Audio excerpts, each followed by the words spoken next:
प्रिय साथियों, स्वागत है आप सभी का आपके अपने इस YouTube चैनल पर, जहां आज हम रसायन विज्ञान के ऐसे 25 मल्टीपल चॉइस क्वेश्चन का स्टडी करेंगे जो कि विभिन्न प्रकार की प्रतियोगी परीक्षाओं जैसे SSC, DEO, LDC, multitasking, GD constable, stenographer, CHSL, railway technical, non technical, state police में Bihar police, Delhi police, UP police, Rajasthan police, C SET, BPSC, Bihar SSC, दरोगा, BEd, C TET, A state जैसे परीक्षाओं में पूछे जा चुके हैं। तो चलिए देखते हैं हम आज का इस सेट का पहला क्वेश्चन, यानी 25 का जो सेट हमने बनाया हुआ है कि 25-25 करके जो है क्वेश्चन मैं प्रतिदिन आपको अपलोड करूंगा यूट्यूब पे, जो कि विभिन्न प्रकार के प्रतियोगी परीक्षाओं में पूछे जा चुके हैं। तो आज के सेट का जो है ये पहला क्वेश्चन, और इस सीरीज का यानी केमिस्ट्री के सीरीज का जो है ये 76th क्वेश्चन है, जो कि है जल के साथ स्वच्छ विलयन नहीं बनाने वाला यौगिक है। ऑप्शन ए बेंजोइक अम्ल, ऑप्शन बी शर्करा, ऑप्शन सी बेकिंग पाउडर और ऑप्शन डी है कास्टिक सोडा। तो देखिए, जल के साथ में जो है स्वच्छ विलयन नहीं बनाने वाला यौगिक बेंजोइक अम्ल है। ऑप्शन ए सही आंसर हो जाएगा। अगला क्वेश्चन देखते हैं, जो कि है ऐसा पदार्थ जिसका जलीय विलयन जल से अच्छा बिजली का चालक होता है। ऑप्शन ए है इक्षु शर्करा यानी कैन शुगर, और ऑप्शन बी है ग्लूकोज, ऑप्शन सी है साधारण लवण यानी कि जो है NaCl, इसको बोलते हैं हम लोग NaCl। ऑप्शन डी है एथिल एल्कोहल। तो इसका जो है करेक्ट आंसर हो जाएगा आपका ऑप्शन नंबर सी, यानी कि जो है साधारण नमक यानी NaCl जो होता है, इसका जलीय विलयन जल से अच्छा बिजली का चालक होता है। एक बात और ध्यान रखिए एथिल एल्कोहल के बारे में, तो इसका ऑप्शन पहले जो है लिख लेते हैं हम लोग कि ऑप्शन नंबर सी इसका सही आंसर था। अब बात करते हैं हम लोग एथिल एल्कोहल के बारे में। तो देखिए एथिल एल्कोहल जो है ना, इसका उपयोग शराब के रूप में किया जाता है। शराब जो है बनाने में इसका उपयोग किया जाता है। ठीक है, दूसरी बात ये कि ये काफ़ी आपका जो है ज्वलनशील होता है। कई बार आपने मूवी वूवी में भी देखा होगा कि ये जो है जलने लगता है, ज्वलनशील होता है। ठीक है, नेक्स्ट इसके बारे में एक और चीज़ें जो है आप लोगों को ध्यान रखना है इस एथिल अल्कोहल के बारे में, कि इसका जो है उपयोग हम लोग मोटर और हवाई जहाज के जो है ईंधन के रूप में भी इसका करते हैं।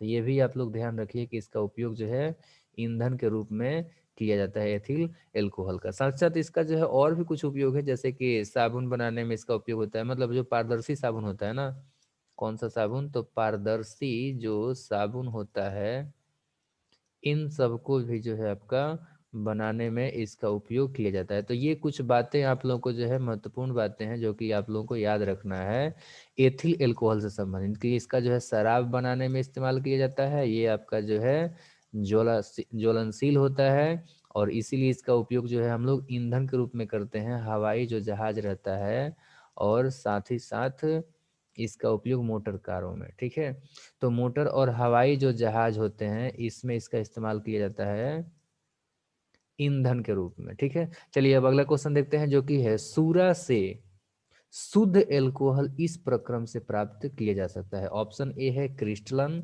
और ऑप्शन बी है आसवन, और ऑप्शन सी है भंजन, और ऑप्शन डी है आपका ऑक्सीकरण। तो इसका जो करेक्ट आंसर है वो है आसवन, यानी कि option number B.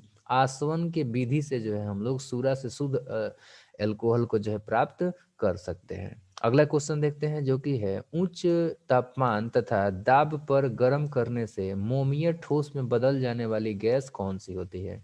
Option A हो जाएगा क्लोरीन, ऑप्शन बी है हाइड्रोजन, और ऑप्शन सी है एसिटिलीन, और ऑप्शन डी है एथिलीन। तो इसका जो करेक्ट आंसर है वो है आपका ऑप्शन नंबर डी, यानी कि एथिलीन। ये जो एथिलीन होता है, इसको हाई टेम्परेचर और प्रेशर पर जो है गर्म करने पर ये जो है आपका मोम के जैसे पदार्थ में जो है ये बदल जाता है। ठीक है, ध्यान रखिए कुछ बातें आप लोग क्लोरीन के बारे में, कि क्लोरीन जो होता है ना, ये आपका जो है दम घोटने वाला गैस है, विषैला गैस है। क्लोरीन जो होता है कैसा होता है, तो ये आपका जो है विषैला होता है। और इसके बारे में कुछ और बातें महत्वपूर्ण है जो कि आप लोगों को जानना चाहिए। एक तो हो गया ये विषैला है, ठीक है, यानी दम घोटने वाला है। इसके अलावा याद रखिए कि ये जो है ना ब्लीचिंग पाउडर में यूज किया जाता है, क्लोरोफॉर्म को बनाने में यूज किया जाता है, और पीने का जो पानी होता है उसको शुद्ध करने में भी इसका उपयोग किया जाता है। ठीक है, तो इन सभी जगहों पर जो यूज करना है। इसके अलावा भी जो है ना ये चीनी को सफ़ेद करने में भी इसका इस्तेमाल किया जाता है। ठीक है, तो चीनी को सफ़ेद करने में ये बहुत ही महत्वपूर्ण क्वेश्चन हो जाएगा आपका, चीनी को सफ़ेद यानी कि जो है आपका व्हाइट करने में, चीनी के जो है आपका कह सकते हैं कि सफ़ेदी में जो है इसका इस्तेमाल किया जाता है, सफ़ेद करने में। ठीक है, तो ये आप लोगों को ध्यान रखना है, पानी को जो है आपका शुद्ध करने में इसका इस्तेमाल किया जाता है, और ये जो है आपका विषैला होता है और आपका जो है दम घोटने वाला होता है, दम घोटक होता है। ठीक है ना, तो ये आप लोगों को ध्यान रखना है क्लोरीन के बारे में, क्योंकि क्लोरीन से जो है उम्मीद है क्वेश्चन कभी भी पूछा जा सकता है। अगला क्वेश्चन देखते हैं जो कि है, सागर जल में सर्वाधिक मात्रा में पाया जाने वाला पदार्थ कौन सा होता है? ऑप्शन ए है पोटेशियम क्लोराइड, ऑप्शन बी है साधारण लवण, और ऑप्शन सी है रेत, और ऑप्शन डी है कैल्शियम कार्बोनेट। ठीक है, तो देखिए सबसे ज्यादा मात्रा में जो है आपका सागर जल में पाया जाता है आपका साधारण नमक, जिसको कि हम लोग कहते हैं NaCl।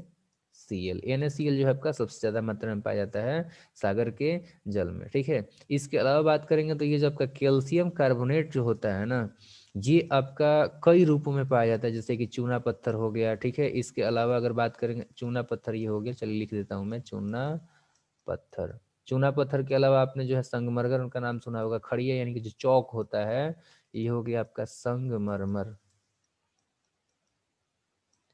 ये हो गया संगमरमर, और ये हो गया आपका जो है चौक। ठीक है, मैं इंग्लिश में लिख देता हूँ, चौक हो गया। तो इनके रूप में जो है पाया जाता है। इसके अलावा अगर बात करेंगे तो दंत मंजन होता है ना, आप पढ़िएगा उसके कंपोजिशन को, चाहे कोई भी आप उठा के देखिए, कोलगेट हो गया चाहे जो भी हो, तो उसमें देखिएगा कि दंत मंजन में जो है ना सबसे ज़्यादा मात्रा में यही रहता है, कैल्शियम कार्बोनेट। तो दंत मंजन में इसका इस्तेमाल किया जाता है। बाकी पाउडर जो है उसमें पेस्ट वगैरह बनाने में या फिर दीवारों के सफेदी करने में, सीमेंट में भी इसका उपयोग होता है। तो बहुत इसका जो है विशाल उपयोग है जो आपका कैल्शियम कार्बोनेट है। इसके बाद हम लोग बात करते हैं अगला क्वेश्चन जो कि है यहाँ पे, किसी तत्व की परमाणु संख्या निम्नलिखित की संख्या के बराबर होती है? नाभिक के न्यूट्रॉन की संख्या के बराबर, या फिर नाभिक के प्रोटॉन की संख्या के बराबर, या फिर सापेक्ष परमाणु द्रव्यमान के बराबर, या फिर बाह्यतम कक्षा में इलेक्ट्रॉन के बराबर। तो किसी भी तत्व का जो परमाणु संख्या होता है वो उसके नाभिक में उपस्थित प्रोटॉनों की संख्या के बराबर होता है। ऑप्शन नंबर बी सही है। अगला क्वेश्चन देखते हैं जो कि है, शर्करा विलयन के किण्वन से बनने वाली गैस है? ऑप्शन ए है सल्फर डाइऑक्साइड, ऑप्शन बी है कार्बन मोनोऑक्साइड, और ऑप्शन सी है कार्बन डाइऑक्साइड, और ऑप्शन डी है आपका मीथेन गैस। तो इसका जो करेक्ट आंसर है वो है कार्बन डाइऑक्साइड। कार्बन डाइऑक्साइड जो होता है ये आपका किण्वन यानी कि जो फर्मेंटेशन में बनने वाला गैस है।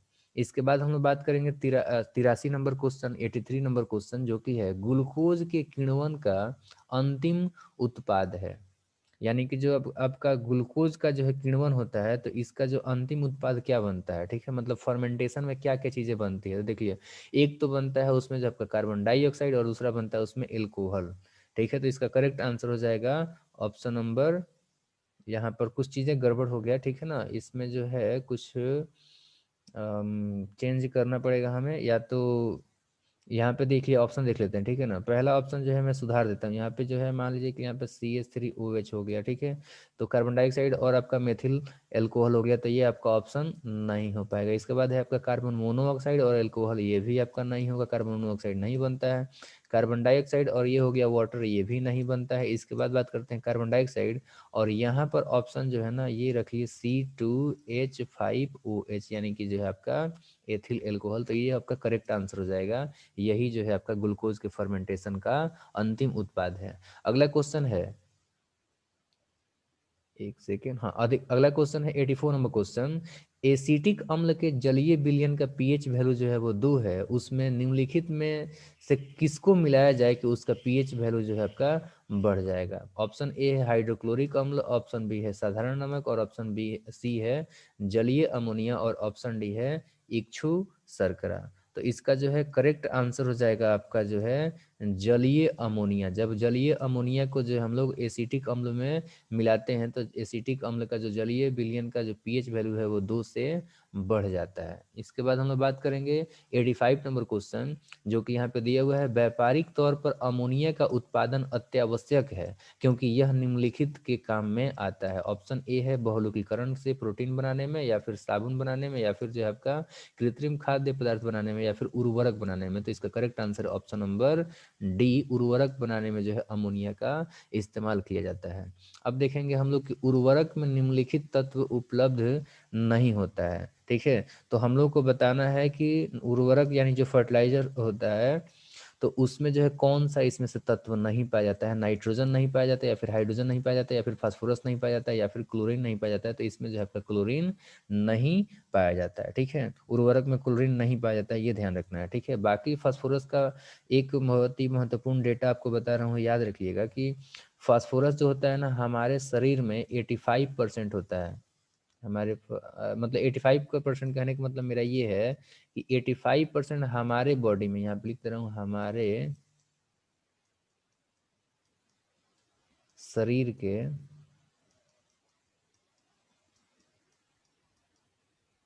हड्डी में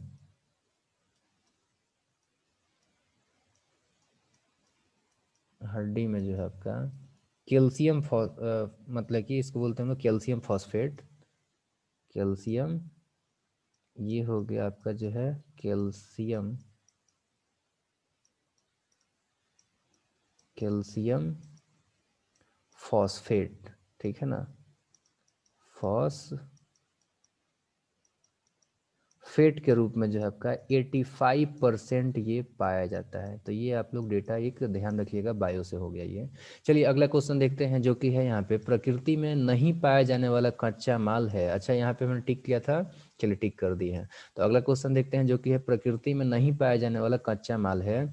जल है, पेट्रोल है, या फिर विनाइल क्लोराइड है, या फिर कार्बन डाइऑक्साइड है। ठीक है, तो यहाँ पे क्वेश्चन पूछा जा रहा है कि प्रकृति में जो है आपका कच्चा माल के रूप में कौन सा जो है नहीं पाया जाता है। ठीक है, तो जल भी जो है कच्चा माल के रूप में पाया जाता है, इसको जो है बनाने की जरूरत नहीं है। पेट्रोल भी बनाने की जरूरत नहीं है, ये भी आपका कच्चा माल के रूप में जो हमें प्राप्त होता है।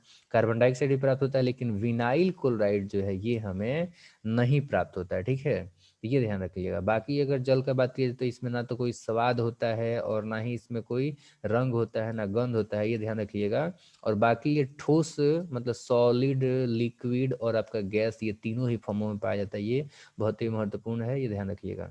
ठीक है, और यहाँ पर जो पेट्रोल है ये आपका पेट्रोलियम से निकाला जाता है, मतलब निकलता है पेट्रोलियम से, ये ध्यान रखिएगा। और पेट्रोलियम का जो है दो बहुत ही महत्वपूर्ण नाम है, ये आप लोगों को ध्यान रख लेना है।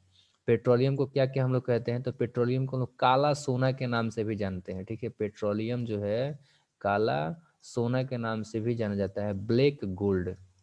यहाँ पे मैं लिख भी देता हूँ, ये जो है आपका ब्लैक गोल्ड के नाम से जाना जाता है। ठीक है, इसके अलावा इसको लिक्विड गोल्ड भी कहा जाता है, एक और इसका नाम याद कर लीजिए साथ ही साथ। तो लिक्विड, ये जो है आपका गोल्ड के नाम से भी जाना जाता है। तो ये दो नाम आप लोगों को ध्यान रखना है पेट्रोल का। ठीक है, बाकी कार्बन डाइऑक्साइड के बारे में अच्छा, ये कहाँ पाया जाता है पेट्रोलियम, तो पेट्रोलियम जो होता है ना ये आपका सेडिमेंट्री जो रॉक होते हैं, मतलब कि अवसादी चट्टानें, हिंदी में ही लिख देता हूँ चलिए, अवसादी जो चट्टानें होती हैं ना उन्हीं के अंदर में जो है आपका ये पाई जाती हैं, अवसादी चट्टानों में ये पाई जाती हैं। ठीक है, तो ये आप लोगों को ध्यान रखना है। इसके बाद बात कर लेते हैं, ये जो आपका कार्बन डाइऑक्साइड है तो इसका ठोस जो रूप होता है ना उसको हम शुष्क बर्फ कहते हैं, ये भी आप लोगों को ध्यान रखना है। और विनाइल क्लोराइड जो होता है इसी के बहुलकीकरण से जो है आपका बनता है पीवी से, यानी पॉली विनाइल क्लोराइड। तो पीवी से जो है इसी के बहुलकीकरण से बनता है। चलिए, तो ये चारों ऑप्शन आपने देख लिया है। चलिए अब अगला क्वेश्चन देखते हैं, जो कि है ऐसा प्राकृतिक पदार्थ जो केवल एक ही तत्व से बना हुआ है। ठीक है, और जिससे ऊर्जा प्राप्त की जा सकती है, निम्नलिखित है। देखिए पेट्रोलियम में एक ही तत्व नहीं होता है। ठीक है, कोयला में एक ही तत्व होता है, तो ये आंसर हो जाएगा। जल में जो है एक ही तत्व नहीं है, दो दो तत्व हैं। वायु में तो बहुत सारा आपका मिक्सचर होता है, तो ये आपका जो है आंसर नहीं होगा। अगला क्वेश्चन देखते हैं। अगला क्वेश्चन क्या है, अपनी पिघली अवस्था में विद्युत का चालन करने वाला पदार्थ है।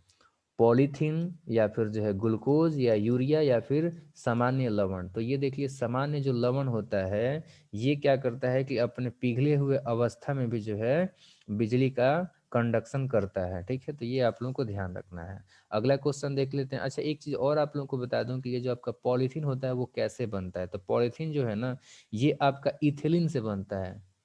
ये जो है आपका किससे बनता है, तो ये आपका बनता है इथिलीन से। यहाँ पे मैं लिख दे रहा हूँ इथिलीन से। और कैसे बनता है तो मैं बता रहा हूँ अभी। इथिलीन से बनता है। ठीक है, तो ये हो गया आपका जो है इथिलीन से बनता है। अब कैसे बनता है देखिए, तो ये जो होता है काफ़ी हाई टेम्परेचर और प्रेशर पे जो है इसी इथिलीन का क्या होता है कि बहुलीकरण किया जाता है, बहुलीकीकरण किया जाता है, जिसकी वजह से कि आपका पॉलीथीन बनता है। और पॉलीथीन से आप जानते हैं इसे थैला बनता है। ठीक है ना, और बरसाती जो कपड़ा होता है वो भी बनाए जाते हैं। तो ये इथिलीन से जो है आपका काफ़ी हाई टेम्परेचर एंड प्रेशर पर बनता है, ये ध्यान रखिएगा। चलिए आगे देखते हैं हम लोग। अच्छा, कुछ और भी चीज़ें यहीं पे बता भी देता हूँ। यूरिया जो है एक फर्टिलाइजर हो जाता है, और ग्लूकोज जो होता है ये हमारे बॉडी का जो है एनर्जी करेंसी होता है। इसी से हम लोग जो है एनर्जी प्राप्त करते हैं। ठीक है, इसका फार्मूला की अगर बात किया जाएगा केमिस्ट्री में तो इसका फार्मूला हो जाता है NH2CO NH2। और ग्लूकोज का फार्मूला अगर बात किया जाएगा ना तो इसका फार्मूला हो जाएगा आपका C6H12O6। तो ये याद रखिएगा। चलिए आगे आगे क्वेश्चन देखते हैं। अगला क्वेश्चन है कि कौन सा कथन गैसों पर लागू नहीं होता है। ऑप्शन ए, इनके अणु पात्र के दीवारों से टकराते हैं तथा दाब उत्पन्न करते हैं। ऑप्शन बी है, इनके अणु आपस में टकराते हैं। ऑप्शन सी है, तो देखिए ये दोनों ही चीजें होता है। गैसों का जो है ना गैस के अणु जो होते हैं वो दीवार पर टकराते हैं और दाब भी उत्पन्न करते हैं, आपस में भी टकराते हैं। और तीसरा है कि तापमान बढ़ने से इनके अणु अधिक यादृच्छिक गति से घूमने लगते हैं, ये भी आपका सही है। ठीक है, ये भी होता है अणु मतलब गैसों में। और इनके अणु एक नियमित विन्यास में अत्यंत निकट से बंधे होते हैं। तो ये आपका जो है गैसों में नहीं बल्कि सॉलिड में होता है। तो ये आपका जो है नहीं होगा, गैसों पर लागू नहीं होगा, यानी कि जो है ये करेक्ट आंसर हो जाएगा ऑप्शन नंबर डी। अगला क्वेश्चन देखते हैं जो कि है लोहे के उत्पादन के लिए जिस कच्ची वस्तु का इस्तेमाल होता है वह है। तो लोहे के उत्पादन के लिए जो है आपका कोक का इस्तेमाल किया जाता है। तो ये आपका ऑप्शन नंबर बी सही है। अगला क्वेश्चन देखते हैं जो कि है पेट्रोल से लगी आग को बुझाने के लिए प्रायः जल का इस्तेमाल नहीं किया जाता है, क्योंकि आग की लपटें काफ़ी गर्म होती हैं तथा जल से ठंडी नहीं की जा सकती है। ऐसा कोई कारण नहीं है। जल और पेट्रोल रासायनिक तौर पर अभिक्रिया करते हैं, ये भी बात नहीं है। जल और पेट्रोल आपस आपस में मिश्रणीय होते हैं, नहीं ऐसा भी नहीं है। जल और पेट्रोल आपस में अमिश्रणीय है, ये सही बात है। और पेट्रोल जल की सतह पर परत बना लेता है, तो ये आपका जो है बिल्कुल सही आंसर है कि पेट्रोल से लगी हुई आग को जो है बुझाने के लिए हम लोग जल का इस्तेमाल इसलिए नहीं करते हैं क्योंकि ये दोनों जो है आपका घुलता नहीं है, बल्कि क्या होता है कि जल नीचे हो जाता है और पेट्रोल जो है ऊपर हो जाता है, जिसको वजह से कि पानी जब बहता है तो उसके साथ साथ में आग लगा हुआ पेट्रोल भी बह करके और आग को फैला देता है। तो इसीलिए हम लोग जो है उसको पानी से नहीं बुझाते हैं। अगला क्वेश्चन हो जाएगा बहुलकी प्राकृतिक प्रकृति का पदार्थ नहीं है। तो बहुलिकी प्रकृति का जो है मतलब कि क्या बोलते हैं पॉलीमर नेचर का जो है कौन सा पदार्थ इसमें जो है आपका नहीं है। तो इसमें आंसर हो जाएगा आपका जो है option number D. Option number D जो होता है वो आपका देखिए नाइलॉन भी आपका क्या है, ये भी जो है एक पॉलीमर है। सेल्यूलोज क्या है, ये भी आपका ग्लूकोज का एक पॉलीमर है। और मंड यानी कि स्टार्च क्या है, ये भी एक पॉलीमर है। लेकिन ये जो ग्लूकोज होता है ये आपका मोनोमर है, यानी कि जो आपका पॉलीमर ये नहीं है। तो ऑप्शन नंबर डी सही हो गया। ठीक है, चलिए अगला क्वेश्चन देखते हैं जो कि आपका हो जाएगा औद्योगिक, यानी कि देखिए यहाँ पे पॉलीमर और मोनोमर कहने का मतलब मेरा क्या था, ठीक है ना। ये एक लंबा सा चेन है, यानी कि पॉलीमर है नाइलॉन। और सेलुलोज भी एक लंबा सा चेन है, ये भी आपका एक पॉलीमर है। और मंड भी जो है स्टार्च भी जो वो भी एक लंबा सा चेन है, लेकिन ये एक सिंपल मॉलिक्यूल होता है ग्लूकोज, ये आपका पॉलीमर नहीं है। इसीलिए हमने बोला कि आंसर नंबर डी, आंसर जो है ऑप्शन नंबर डी हो जाएगा। अब देखते हैं अगला क्वेश्चन जो कि है यहाँ पे औद्योगिक रूप से विद्युत उपघटन द्वारा बनाए जाने वाले पदार्थों का एक समूह आपको बताना है। तो देखिए इसमें जो है एथेनॉल, क्लोरीन, कास्टिक सोडा ये नहीं हो पाएगा। यहाँ पे हो जाएगा कास्टिक सोडा, क्लोरीन और एल्यूमिनियम। ये जो है ना आपका ये विद्युत अपघटन के द्वारा बनाया जा सकता है, क्लोरीन और एल्यूमिनियम और कास्टिक सोडा, ठीक है। जबकि एथेनॉल एथेनॉल जो है आपका नहीं बनता है, तो इसलिए आंसर नहीं होगा। तो ऑप्शन नंबर बी आंसर हो जाएगा इसका सही। अगला क्वेश्चन देखते हैं, जो कि है रासायनिक परिवर्तन की प्रक्रिया है। तो रासायनिक परिवर्तन की प्रक्रिया में यहाँ पे दिया हुआ ऑप्शन नंबर ए, साधारण लवण का जल में घुल जाना, तो ये तो नहीं होगा, इसको हम लोग रिवर्स कर सकते हैं। परभाजी आसवन से पेट्रोलियम का शोधन, ये भी नहीं हो पाएगा। और यहाँ पे है मोटर कारों में पेट्रोल का जलना, यानी कि दहन होना, तो एक बार जल गया तो फिर वापस नहीं हो सकता है, यानी कि ये आपका हो जाएगा आंसर सही रासायनिक परिवर्तन के लिए। अगला क्वेश्चन है, पर्यावरण का प्रदूषण करने वाली गैस है, ऑक्सीजन है कि नाइट्रोजन है या भाप है या फिर सल्फर डाइऑक्साइड। सल्फर डाइऑक्साइड जो है प्रदूषण करता है पर्यावरण का। अगला क्वेश्चन है, हीरा उसी एक तत्व से बना है जिससे बना है ग्रेफाइट, ठीक है। तो ये आपका ऑप्शन नंबर सी है। अगला क्वेश्चन है कि पौधों की वृद्धि के लिए सबसे महत्वपूर्ण यौगिक निम्नलिखित में से निम्नलिखित से बने होते हैं। तो पौधों की वृद्धि के लिए जो सबसे महत्वपूर्ण जो यौगिक होते हैं ना, वो आपके नाइट्रोजन से बने होते हैं, यानी कि नाइट्रोजनी यौगिक होते हैं। ऑप्शन नंबर बी सही है। अगला क्वेश्चन है, कास्टिक सोडा के विलयन को अलसी के तेल के साथ गर्म करने पर बने यौगिक को निम्नलिखित की तरह काम में लाया जा सकता है। तो ये जो है आपका साबुन के रूप में काम में लाया जा सकता है। तो ये आप लोगों को जो है ध्यान रखना है। इसके बाद हम लोग बात करने वाले हैं आगे, लास्ट क्वेश्चन है, सल्फ्यूरिक अम्ल के औद्योगिक उत्पादन में काम आने वाली दो गैसें हैं। एक आपका जो है सल्फर डाइऑक्साइड हो जाएगा, और ये आपका जो है ऑप्शन नहीं हो पाएगा। इसके बाद एक हो जाएगा सल्फर डाइऑक्साइड और एक हो जाएगा आपका जो है हाइड्रोजन, ठीक है। तो ये आपका जो है करेक्ट आंसर बी हो जाएगा। सल्फर डाइऑक्साइड और हाइड्रोजन दोनों मिलकर के जो है सल्फ्यूरिक अम्ल बनाते हैं। अब सल्फ्यूरिक अम्ल के बारे में एक और चीज याद रखिए कि सल्फ्यूरिक जो अम्ल होता है ना, इसको जो है हम लोग एक दूसरा नाम से जानते हैं। इसको किस नाम से जानते हैं, तो इसको जो हम लोग किंग ऑफ केमिकल कहते हैं, यानी कि रसायनों का जो है आपका राजा। ये आपका क्या कहलाता है, किंग ऑफ केमिकल, ठीक है। इसको जो हम लोग किंग ऑफ केमिकल कहते हैं, यानी कि रसायनों का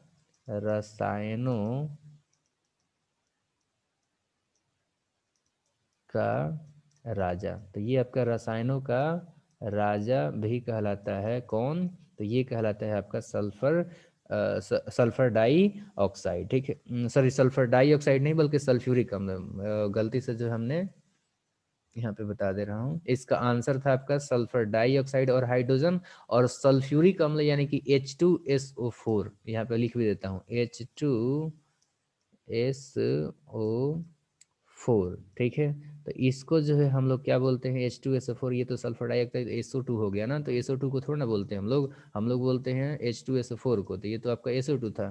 तो देखिए H2SO4 को जो हम लोग रसायनों का, यहाँ पे लिख देता हूँ, रसायनों